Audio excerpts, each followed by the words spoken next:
karena banyak tokoh yang mulai mengeluarkan prediksi-prediksinya apa yang harus dilakukan di 2026, 2027 sampai 2030 ke atas gitu. Yang terbaru nih, putra Cak Nun, namanya Sabrang Sabrang Mowod Damar Panuluh ya kalau nggak salah ya. Mas Sabrang itu 2-3 tahun ke depan nih dunia nggak baik-baik saja gitu.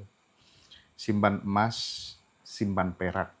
Itu tutup masih teringat aku. Dan eh, saya ingin melihat dari perspektif pandangnya Mbak Mona yang mendalami dunia astrologi gitu ya. Kira-kira bakal seperti apa Mbak Mona ke depan, eh, apa yang harus kita lakukan supaya kemudian secara finansial kita tetap aman dalam kondisi yang tidak stabil, dunia yang makin kacau, dan katanya tidak hanya Indonesia tapi ini akan meluas Dunia. dunia Ya. gitu ya. Nah, mungkin berangkat dari sini dulu Mbak Mona bisa memberikan brainstorming dulu gitu. Oke, dari awal tahun sudah saya wanti-wanti. Tahun ini jangan distraksi dengan banyak berita. Kamu punya PR karena apa? Tahun depan itu tanpa nggak bisa minta tolong orang karena orang lain mau menyelamatkan dirinya sendiri-sendiri gitu. Chaos politik, apa segala macam. Ini baru entry, baru beginning, belum puncaknya. Dan ini kayak bola salju yang akan semakin besar gitu ya. Ini pesan saya kalau masalah untuk uang ya, karena ini jadi topik banyak orang yang tanya sama saya, Mbak Mona bagaimana? Memang secara astrologi ini saya sudah melihat dari sebelumnya bahwa ini sudah saya prediksi, saya bahkan ngomong masalah uang digital apa segala macam karena di astrologi sudah ada indikatornya. Era ini akan datang. Pesan saya bukan cuman hanya bagaimana saya menghasilkan uang sebanyak-banyaknya, tapi bagaimana saya menyimpan uang sebanyak-banyaknya. Karena yang dibutuhkan simpananmu nanti ketika ada bencana, ada sesuatu. Kalau cuman fokusnya ngejar duitnya banyak, tapi konsumtif ya, uangnya tidak dijaga, ya percuma ketika nanti ada bencana, ada isu politik atau apa ya, tetap aja kena threat-nya, kena masalahnya. Jadi kita harus benar-benar berstrategi, benar-benar bijaksana, jangan fokus dengan kemewahan dulu, ya prihatin dulu sebentar. Jadi lebih baik duitnya disisihkan. Nah kalau ngomongin bagaimana Mbak untuk menyimpan dana Mbak biar aman gitu ya, saya tetap pakai karena ini saya membaca indikator ya 50% cash. Kenapa itu? Karena gini, karena siapa ya? Iya Dautoni sempat dia mengatakan sering banget viral di mana-mana. 50% cash. Kenapa? Tahun depan tetap harus siapkan cash. Betul. Gitu. Kenapa? Kenapa Mbak? Karena kamu nggak prepare. Kalau kamu mau taruh di invest, itu kan kamu butuh waktu untuk withdraw. Ya kalau itu diumpamani di Bitcoin, lagi naik. Kalau lagi drop, apa nggak pusing tuh duit kamu hilang? Boleh invest, tapi investasi bukan jangka pendek. Kalau Anda fokus di jangka pendek, nggak dapat manfaat. Jadi saya tetap 50% cash, 50% alokasikan disebar. Gold, perak, ya. Karena semakin nanti ke depan, semakin uang itu yang tadinya dogmanya kertas, ya. Ini kan old school nih, kertas nih. Kita udah akan masuk namanya uang digital. Uang digital. Iya, semua akan digital. Udah nggak ada bentuknya lagi. Yang bentuk apa Mbak Mona? Perak, emas. Oh iya, saya kan kebetulan waktu dapat info dulu ya dari Bosman, dari mana-mana gitu kan, saya dengan komunitas tuh fokus ke emas fisik. Sehingga ya kita banyak banget manfaatnya gitu ya. Beruntung banget ketika dapat info itu dan eksekusi waktu tahun 2015-an gitu ya. Terus akhirnya sekarang dapat info lagi perak gitu. Kita dengan komunitas tuh semuanya langsung hajar perak habis-habisan ke perak gitu ya. Tapi kok tiba-tiba ada dorongan gitu Mbak. Jualan perak tuh untungnya kan nggak nggak banyak. terlalu besar ya. eh, Tapi kok kayak aku tuh pengen ngelibatin teman-teman di komunitas di Ngaji Roso gitu. Dan coba kan iseng-iseng, ayo deh jualan jual nih perak batangan. Dan ternyata teman-teman Ngaji Roso banyak pada pesen semuanya. Jadi memang benar ya mm, sesuai yang disampaikan Sabrang dan beberapa iya, orang iya. Jadi memang harus ada butuh gini ya, emas, perak, Bitcoin itu long term, long saya term. bilang. Tapi kalau emergency cash, Cash. ya jadi cash. Emergency itu maksudnya kalau prediksimu gitu akan seperti apa sih gitu? Karena nanti perangnya udah nggak lewat darat, tapi internet. Oh, Jadi hacker kemungkinan makin lama makin yes, pinter. bank bisa dihacker, ya. Aduh. Itu kenapa kok cash penting gitu Ah, ah, kan. ah, ah, ah. Jadi ini bukannya saya mau ini ya, Iya, ini iya, iya. indikator yang saya balik lagi, ini bukan prediksi. Saya mempelajari ini sebagai indikator untuk berstrategi. Dilakukan syukur, nggak dilakukan ya enggak apa-apa gitu ya. Tapi saya sangat terbantu dengan ilmu saya ini. Itu kenapa kok saya pengen bagi gitu ya. Pengen biar ini jadi manfaat, bukan hanya untuk saya pribadi. Nek misalnya rungono sing digituku piye? Ya berarti kerja keras. Yang tadi saya bilang kan, usahamu 3 minggu ini, ya, ini yang akan merubah kamu tahun depan. Kalau 3 minggu ini kamu malas, mudi ya, tetap kayak kemarin-kemarin yang kayak nanti sek gitu, ya sudah terima nasib nanti ketika ada event-event yang sangat emergensi, kamu hanya bisa bilang gimana ya gitu. Kamu nggak siap gitu ya. Gitu. Karena gini loh Mas, kenapa kok saya bilang ini yang penting ada cash? Karena itu emergency ini yang kamu nggak bisa prediksi tiba-tiba dung gitu loh. Iya. Ini nggak bisa diprediksi tuh sampai 2030 loh. Jadi dalam arti momentumnya itu sangat sudden gitu loh. Kadang kita nggak prepare di situ. Ada info grid reset juga gitu ya. Yang new world order segala macam Ya 2030 kalau itu nanti gitu kan. gini ya, kalau masalah cyber attack itu nggak akan tahun depan terjadi, Iya, iya, itu iya. pasti.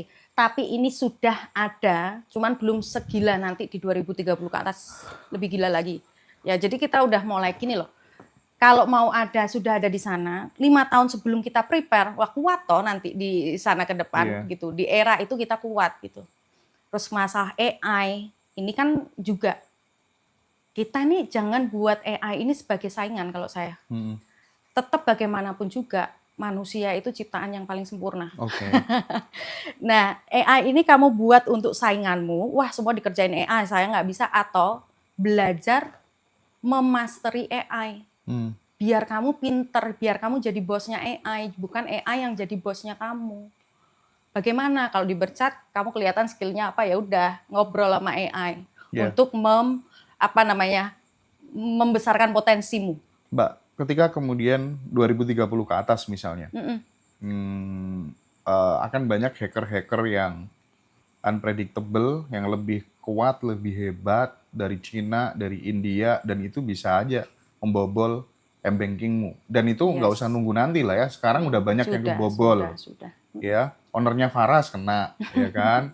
Nggak usah nunggu nanti gitu. Sudah. Ini terus kemudian diarahkan pegang fisik nih, emas, perak, uang cash. Ini kayak mau kembali ke zaman dulu saja. Bahkan kemudian ada yang menyarankan untuk mandiri dalam konteks pangan, ternak, pertanian sendiri gitu ya.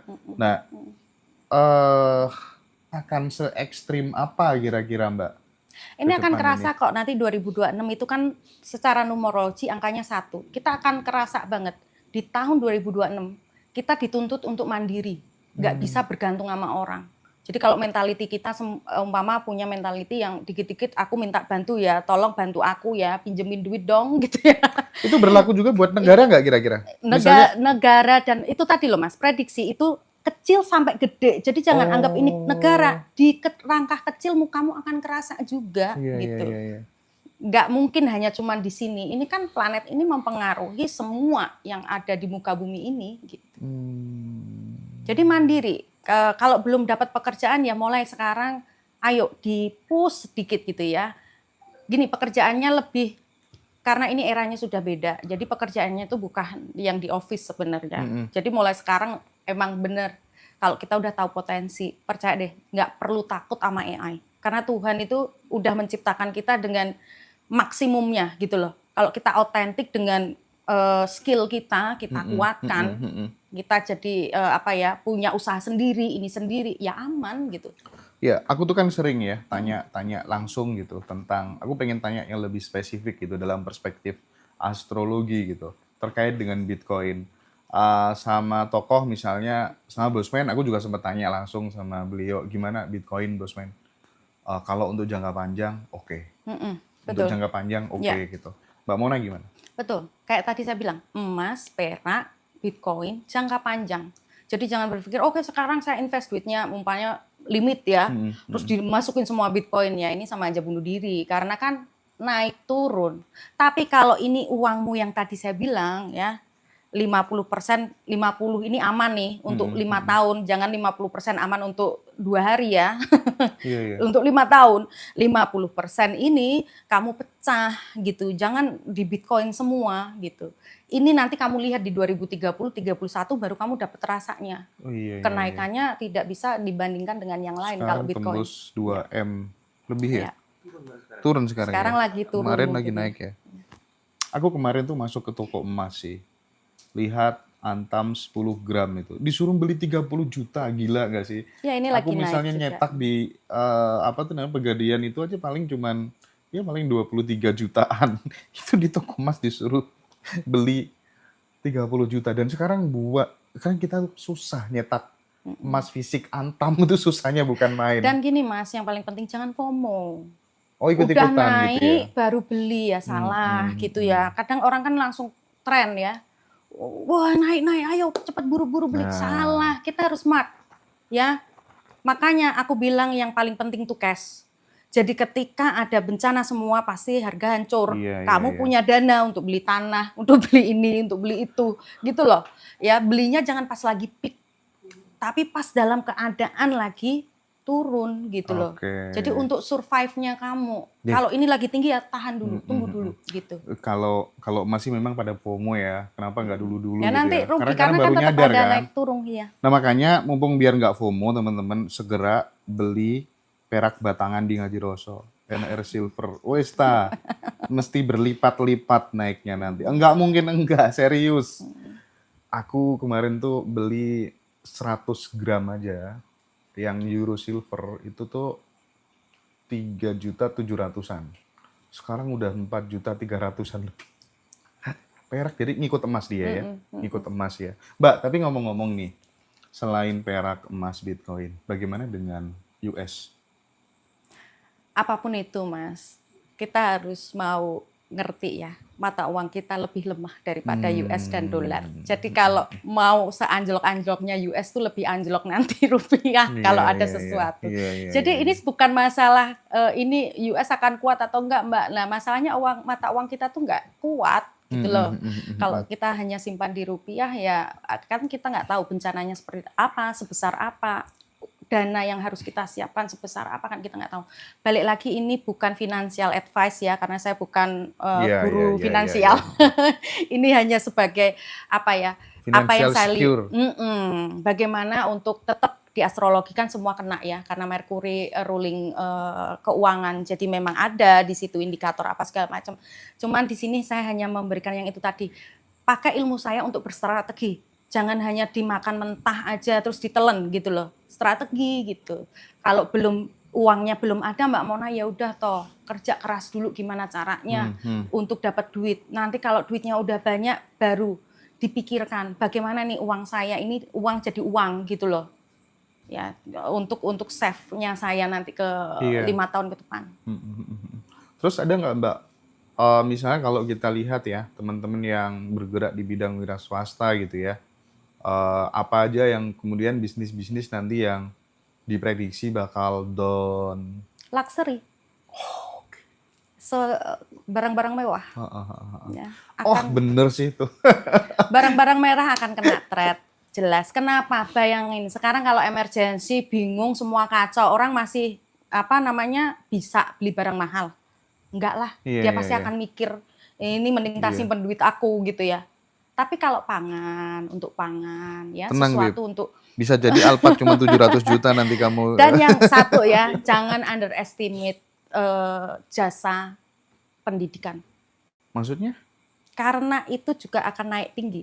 Ya, jadi Oh, orang-orang yang di ranah pendidikan, ilmu, pengetahuan, jadi perkaya dirimu. Semakin ilmumu gede, bisa dijadiin duit tahun depan. oke, oke. Kalau kamu cuma mikir hanya sebagai tenaga yang kamu peras ya, Mm, ya mm, udah mm. nanti akan dilengser sama AI. Edukasi dirimu, pinterin ya, jadi mentor kayak coach kayak ini nggak akan Mm, mm, mm. kegeser.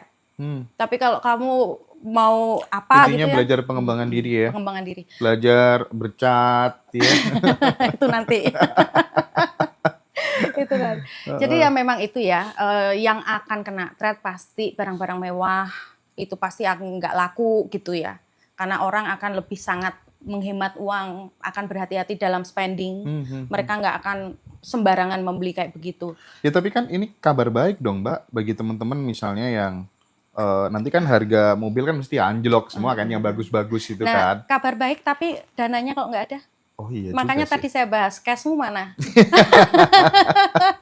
Ya, ini loh yang tadi saya bilang Itu ya maksudnya 50% simpan cash. cash itu Iya gitu dong, ya. kalau gini loh Mas, uang adalah power. Uang adalah power. Kita Mm-mm. nggak bisa pungkirin. Bukan segala-galanya nih, Mm-mm. tapi paling tidak ini powermu, bensinmu untuk kamu bisa lari jauh. Kalau duitmu dikit, kamu cuma bisa sekilo. Kalau duitmu banyak, kamu bisa jauh. Di spiritualitas, uang itu adalah alat saja, Mm-mm. tapi tidak bisa dipungkirin, ini energi. Ya. Oke, tapi gini, bagi teman-teman yang geraknya di bidang properti ini, sekali lagi kan di masa inflasi, di masa yang kacau, misalnya tahun depan gitu ya, yang unpredictable, itu kan orang nggak mungkin dong membeli sesuatu karena tidak liquid gitu kan. Nah, bagaimana nih untuk mensiasati, Properti, uh, uh, jangan jual mahal, terlalu mahal jual tanahnya. Karena semakin gitu, karena orang kan mikir-mikir mau beli kan. Jadi kalau memang merasa sudah untung, ya udah, jangan terlalu greedy untuk dinaikkan. kembung Karena sung? karena nanti kalau terlalu ngasih angka yang tinggi, ini nggak kena loh. Kemarin setelah COVID mungkin bisa. Iya. Ini nggak, karena balik lagi, setiap orang, bener nggak ini saya bilang Mas, kamu mikir toh ngeluarin duit gede sekarang. Oh iya dong. Ya, nah itu yang aku maksud. Jadi kalau orang yang punya properti kalau udah ditawar kok untung, ya udahlah lepas. Daripada nanti semakin sulit nungguin nanti hancur malah harga jadi Mm-mm. drop gitu Pokoknya kan, tiga jadi minggu ini rugi harus gitu. gencar-gencar jualan Jadi kamu. rugi gitu. Jadi jangan dumeh gitu loh dalam arti ini kan nanti 10 Iya, tahun lagi harga tanah saya betul. tinggi. Enggak gitu. Saya nggak yakin karena apa? Gejolak. Kita udah pernah dilihatkan juga waktu Covid. Itu kan pelajaran ya. Iya. Kita harus tahu. Di situ juga banyak gitu. Akhirnya kita harus rela untuk menjual aset kita sangat murah, sangat rugi. Mm-mm. Jangan sampai kayak gitu. Mumpung ini belum di situ, kalau memang itu memang bisnismu, ya udah yang penting normal aja lah. Udah dapat untung jual gitu loh. Jangan mikirin terlalu gede. Atau mungkin barangkali karena ini kan udah dikasih bocoran nih, Mm-mm. udah dikasih peta nih kira-kira nih, harus ada pattern yang diubah mungkin ya. Iya, iya, Kita bisa menyesuaikan iya. dengan kondisi nanti gitu. Ya itu tadi Mas, kalau kita bijak, kita itu harus bisa menyesuaikan apa yang di luar gitu loh. Hmm. Apa nih kondisinya, bagaimana kita bisa untuk mengalir gitu ya.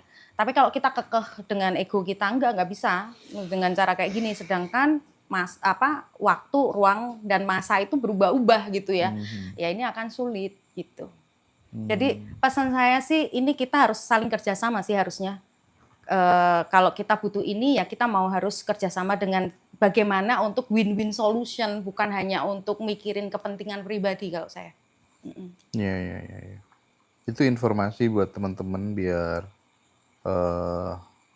safe haven gitu ya.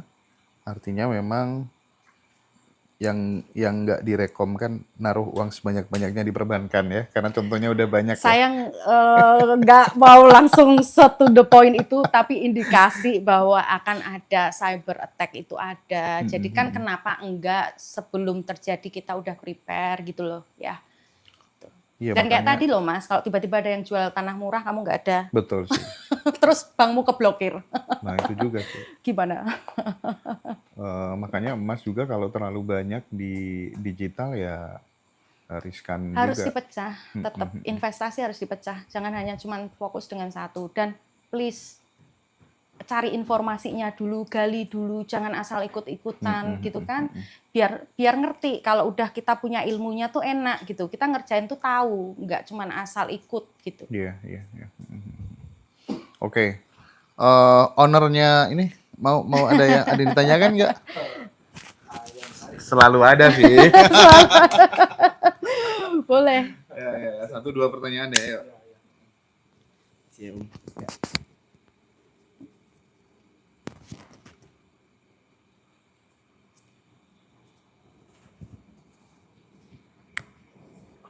Ya. Selamat Gimana malam, Bapak? Mbak. Ya, Iya, malam. menarik ini tentang terutama di materi ya. Nggih. Karena di tahun berapa ya 2010-an lah saya dijadikan sebuah pengetahuan dilema.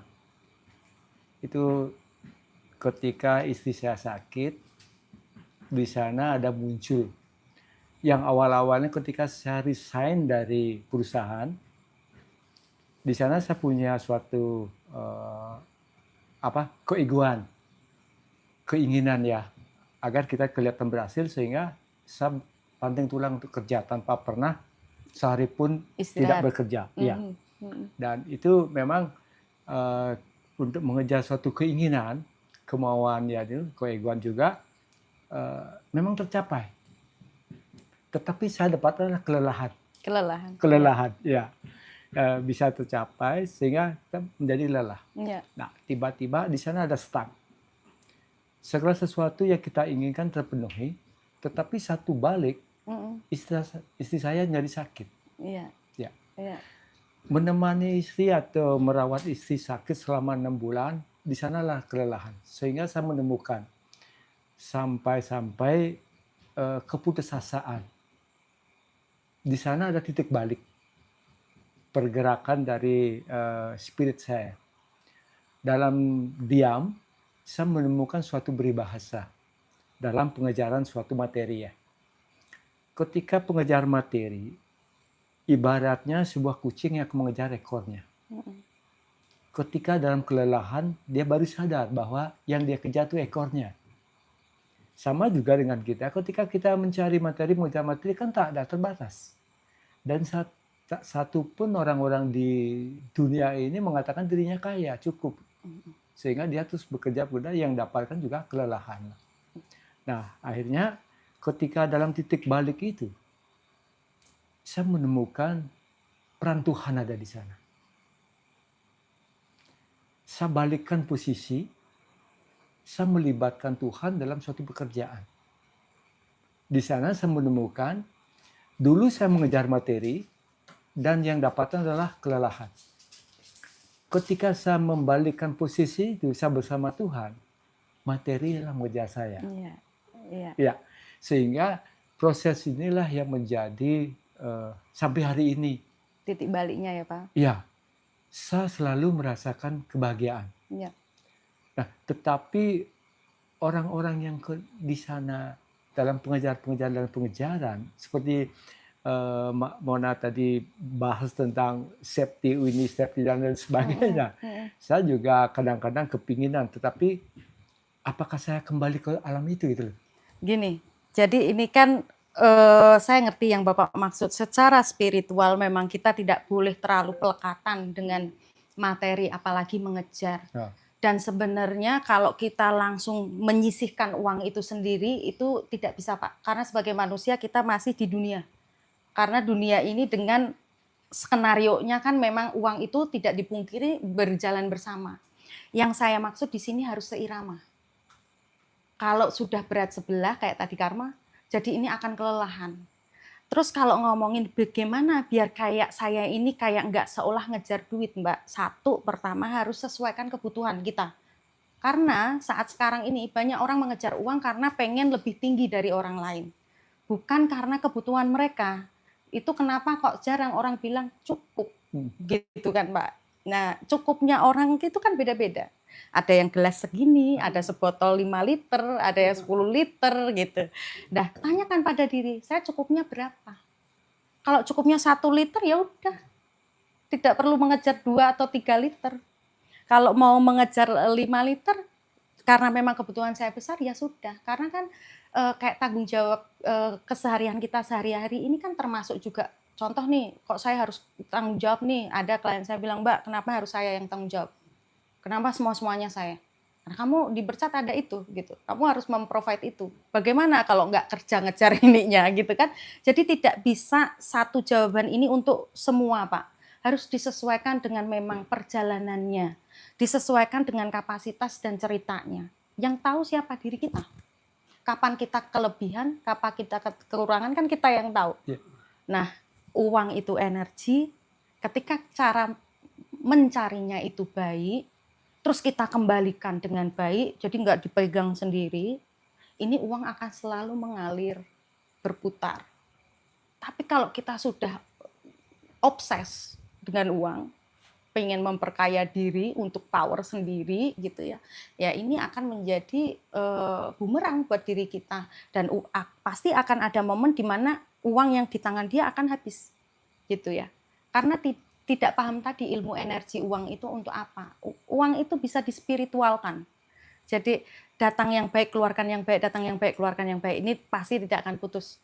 Tapi kalau datang buruk, tapi kan saya sedekah Mbak, datangnya. Kan energi nggak bisa bohong. Jadi tetaplah kalau kerjanya sesuatu yang manfaat, tidak hanya untuk rezekinya kita, tapi juga manfaat untuk orang lain, pasti ini berkah. Kalau di Islam namanya apa Mas, amal jariah ya, mengembang gitu. Mengembang karena baik terus. Jadi bisa mekar kayak bunga gitu ya, manfaat. Tapi nggak untuk diri sendiri gitu, untuk banyak orang gitu. Nah, ini balik lagi diri kita yang tahu. Cukupnya kapan gitu ya. Yeah. Kalau sudah happy dengan pekerjaannya, memang ini pasti saya yakin nggak stres Pak. Yeah. Biasanya yang stres itu melakukan pekerjaan yang dia nggak suka, tapi dituntut karena harus menghasilkan uang yang banyak. Nah itu yang bikin dia akhirnya jadi kayak, aduh, saya harus kerja keras nih, saya gini gitu. Ya, oke. Gitu. Yeah. Terus kalau tadi Bapak tanya, Mbak Mona tadi kok ngajarin ini, tetap kan namanya spiritual dan practicality, karena kita masih jadi manusia. Strateginya gitu kan, imbang aja Pak, gitu. Ini bukan untuk ketakutan, tapi untuk bagaimana kita menyeimbangkan. Ketika kita berstrategi, tapi kita barengi dengan spiritual yang bagus, otomatis ini akan, ibarat kata kalau naik kuda, kudanya 2 tuh kita bisa mengendari. Nggak mungkin di dunia kendaraannya 1. Kalau di Hindu gitu ya, chariot itu ada hitam dan putih kan. Nah inilah yang saya tadi bilang, materi dan spiritual harus bareng. Larinya harus bersamaan. Gitu.